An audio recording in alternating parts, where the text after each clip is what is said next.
sekarang kita udah mau sampai pelabuhan Bakauni. Sekarang pukul 10:30.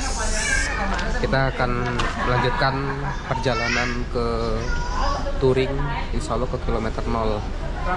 Hari ini cuaca cukup bagus, walaupun di bulan ini sedang tinggi curah hujan, tapi alhamdulillah hari ini perjalanan sedang bagus. Ya, ikutin terus perjalanan saya touring ke kilometer 6. Wassalamualaikum warahmatullahi wabarakatuh.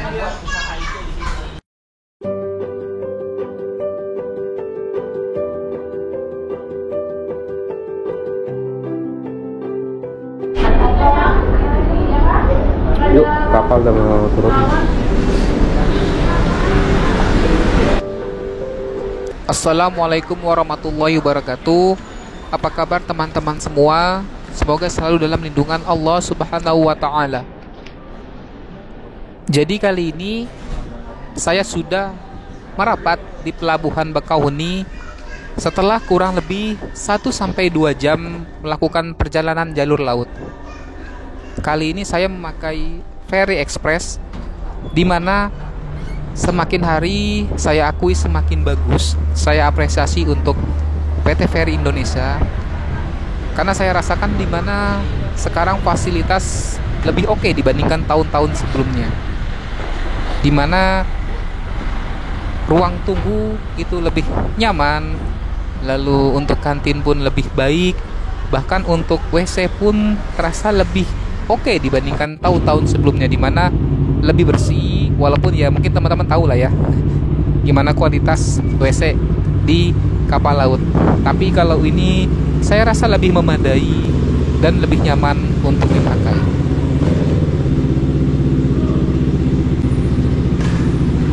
Cukup unik ketika selama saya berada di kapal feri ini, karena cukup banyak menarik perhatian orang-orang sekitar.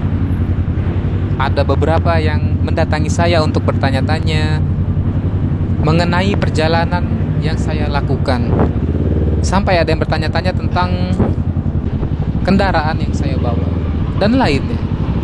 Ya, memang itulah nikmatnya ketika kita touring atau berjalan ke suatu tempat di mana masyarakat sekitar atau orang sekitar itu bisa menjadi teman kita untuk mengobrol, bahkan bercanda ataupun bertukar informasi.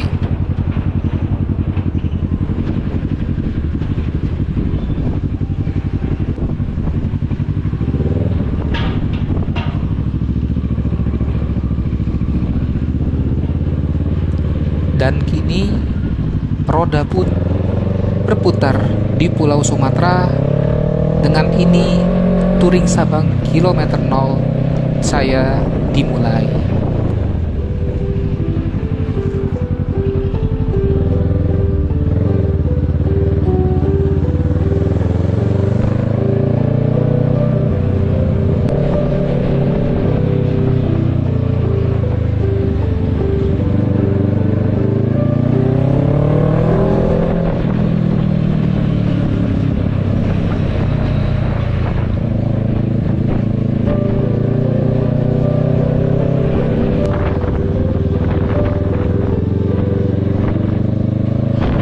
Dan saya pun disambut oleh Menara Siger, di mana adalah ikon bagi kota yang indah ini. Dan di sini pun saya terbagi dua, di mana arah kiri adalah jalan tol yang dipakai roda 4, sedangkan jalur kanan adalah jalur yang dipakai roda 2.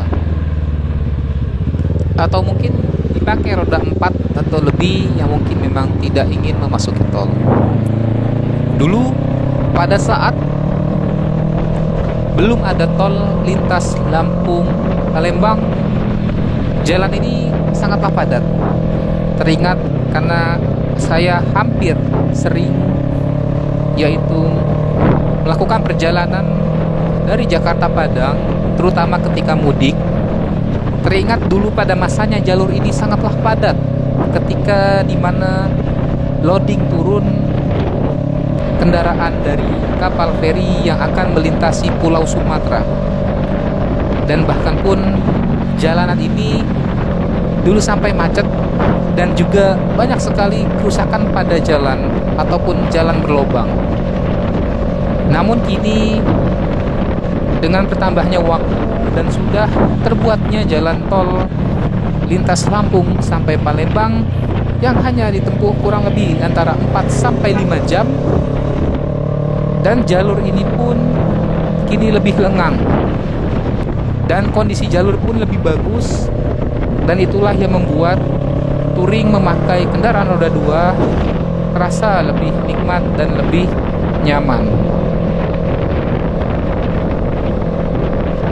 Kebetulan hari ini adalah hari Jumat di mana saya memulai perjalanan touring kilometer 0 Sabang, dan saya pun berkejaran waktu dengan mengejar waktu sholat Jumat, sehingga tempo berkendaraan pun agak sedikit cepat.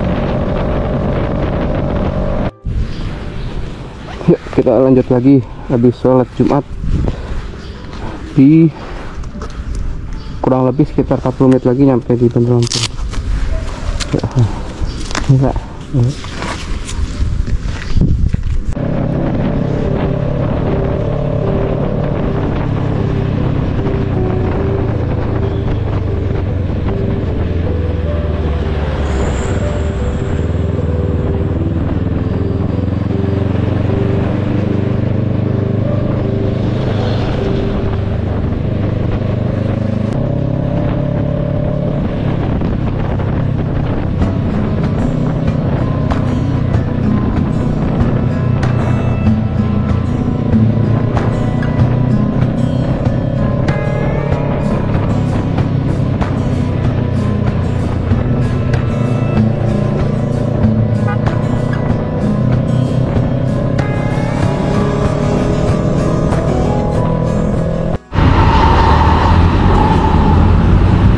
kita istirahat dulu di rumah makan Begadang di Bandar Lampung.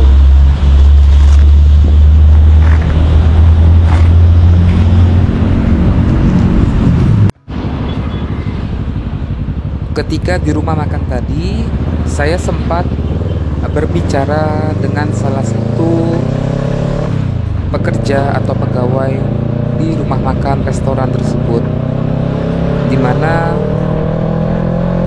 beliau mengeluh di saat dahulu ketika belum ada tol, untuk orang-orang yang makan ke rumah makan tersebut lebih banyak. Dan kini pun ketika ada tol, beliau mengeluh berkurangnya orang yang berkunjung untuk makan di rumah makan tersebut, karena tentunya orang-orang atau pengendara cenderung lebih memilih jalan langsung ataupun beristirahat di rest area. Namun tentunya saya tetap menyemangati bahwasanya rezeki itu tidak akan kemana, dan rezeki dari Allah Subhanahu wa Ta'ala itu pasti.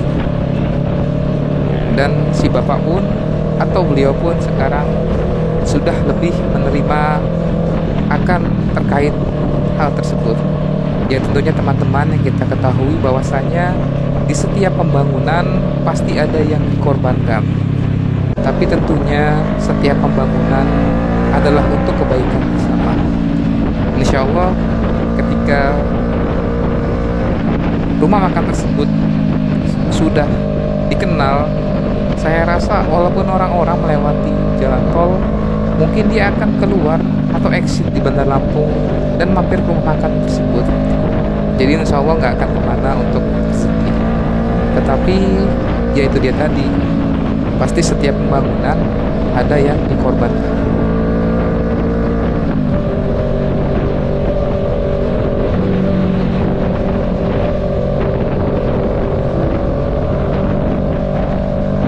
Cuaca pun sudah mulai gelap di depan, dan kini saya sudah berada di jalan lintas Sumatera. Untuk kondisi jalan lintas Sumatera yang menghubungkan Bandar Lampung hingga Bandar Jaya dan lalu sampai ke Terbanggi, pada keseluruhan masih cukup layak, namun masih banyak tambalan atau lubang-lubang yang cukup mengagetkan. Untuk itu apabila teman-teman melewati daerah atau jalan lintas Sumatera yang menghubungkan Bandar Lampung, Bandar Jaya hingga Terbang Besar, diharapkan tetap safety riding karena terkadang bisa mengejutkan lubang ataupun tambalan-tambalan, juga kondisi pengendara sekitar yang terkadang mungkin ada putar balik ataupun hal-hal yang lainnya.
Memasuki daerah Gunung Sugih pun hujan menyambut kedatangan saya.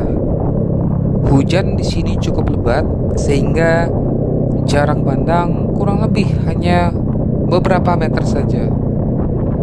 Sehingga saya pun sangat berhati-hati ketika memasuki Gunung Sugih.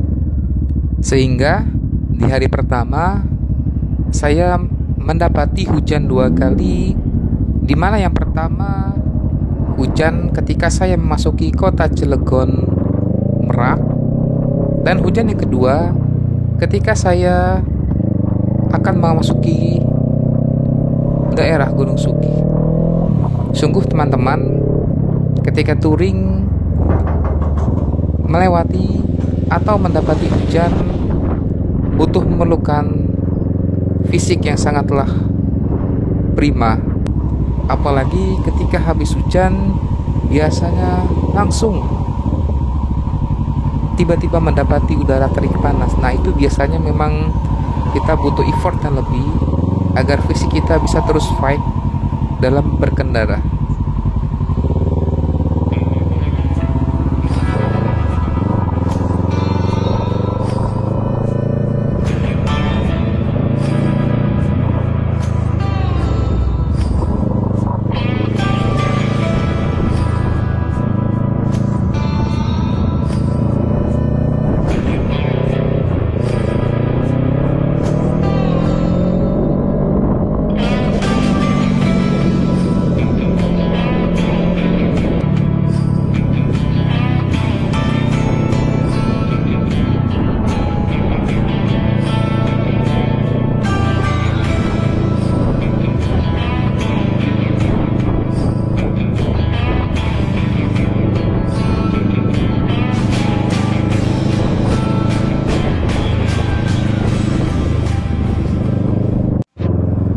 Waktu pun sudah menunjukkan pukul 16.45, di mana saya memutuskan cukup untuk riding hari ini dan beristirahat agar esok hari kedua bisa tetap fit dan prima dalam riding ke touring kilometer 0 Sabang. Saksikan terus perjalanan saya di episode ketiga. Wassalamualaikum warahmatullahi wabarakatuh.